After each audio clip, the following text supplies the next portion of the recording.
Do you recall that we have all heard sentences like, this is impossible, or this is hard, or we have heard sentences like, the economy is bad, or that's a bad project, or I will give my right hand for. Okay, that's interesting because all this, it seems like they're just sentences, and yes, we know that sometimes we are exaggerating, but the interesting thing is that these sentences, they can work as affirmations that go deep inside the subconscious mind, and they start bringing results. Yes, the subconscious is a very big and powerful mechanism that is bringing us 97-95% of all our results. This is what experts are saying. I don't know how they checked it. But anyway, we understand it's a big mechanism that is bringing most of our results, if not all of them, right? So it is bringing us results in terms of economy, in terms of business, in terms of health, in terms of relationships.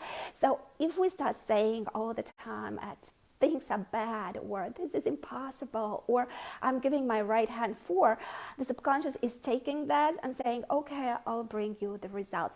And by the way, about this is impossible, I love what Troy Chadwick is saying, and many other wonderful people. They are saying that impossible is just an opinion, so don't make it yours. So impossible is just an opinion, and I'm not making it mine. And this is so true, because we see that some people, they say some things are impossible, and the other people, they make it possible.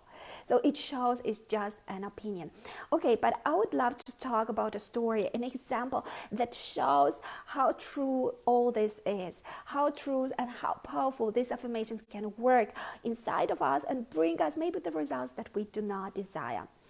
Now, you heard me talking about the book that is called The Power of Your Subconscious Mind by Joseph Murphy. Well, in the second chapter, he has a paragraph talking about a man who was repeating again and again, saying again and again, I'm going to give my right hand for my daughter to be healed, because his daughter has some arthritis, I think it's called arthritis in English, and it had some skin bone disease and some skin eczema that they could not treat. So he was repeating again and again every day that I'm willing to give my right hand so that my daughter can heal. And he was doing it during 2 years, and what happens next is that they are driving as a family in a car, and an accident is happening, and the man is losing his right arm totally. And what happens next is that his daughter is healing from his sickness. All right, let's talk about this accident. Now, it may seem that it's just an accident, but things are so much deeper than they seem to be. Look here, our subconscious is totally controlling and managing our movements from morning to the evening.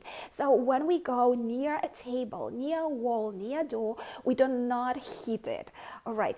Now observe something else. If a person is very stressful, the person starts being a little bit less attentive, so is less careful, and the person starts getting blue marks because suddenly the person is hitting some objects, the table, the door, and so on and so on.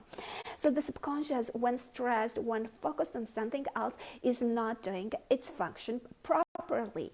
And the function is, of course, for us to hold, to keep balance and move elegantly during the day without anything happening to us.